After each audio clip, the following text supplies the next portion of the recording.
समाजशास्त्र की उत्पत्ति एवं विकास को समझाइए। तो समाजशास्त्र का विकास सबसे पहले यूरोप में ही हुआ।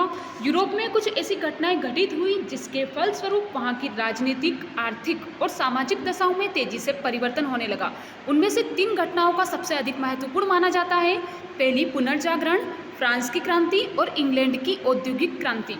पुनर्जागरण तो शाब्दिक रूप से फ्रेंच भाषा के शब्द से बना हुआ है। पुनर्जागरण का अर्थ है फिर से जागना।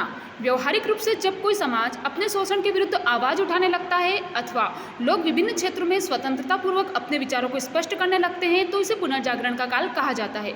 यूरोप में पुनर्जागरण का काल 15वीं शताब्दी से इटली में शुरू हुआ। इस समय विभिन्न आक्रमण और युद्ध के कारण यूरोप में जो राजनीतिक अस्थिरता बहुत बढ़ गई थी, तो यूरोप में बहुत से विद्वानों ने इटली में जाकर रहना शुरू कर दिया था। यूनानी, लैटिन और फ्रेंच साहित्य का बड़ा हिस्सा इटली में पहुंच गया।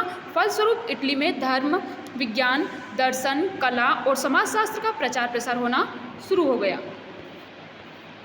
सेकेंड पॉइंट, फ्रांस की क्रांति। 1789 में होने वाली फ्रांस की क्रांति वह दूसरी महत्वपूर्ण प्रमुख घटना है जिसके फलस्वरूप फ्रांस के साथ यूरोप के दूसरे देशों ने भी लोगों ने समाज, राजनीति, धर्म और विज्ञान के बारे में नए सिरे से सोचना शुरू कर दिया था।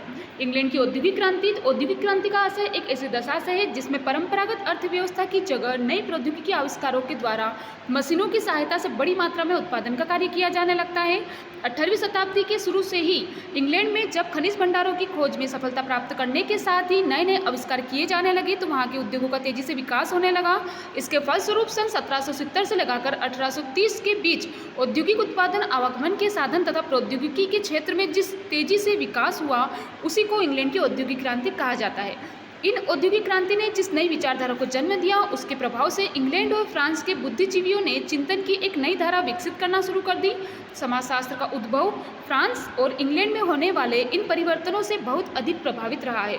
समाजशास्त्र के विकास के संस्थापक विचारों का जो योगदान रहा है उनमें से सबसे पहले नाम आता है August Comte, Herbert Spencer, Emmanuel Durkheim और मैक्स वेबर। उसके बाद हम देखेंगे कि भारत में समाजशास्त्र की उत्पत्ति एवं विकास को 3 भागों में बांटा गया है। अनौपचारिक स्थापना का युग, औपचारिक स्थापना का युग और व्यापक प्रसार का युग।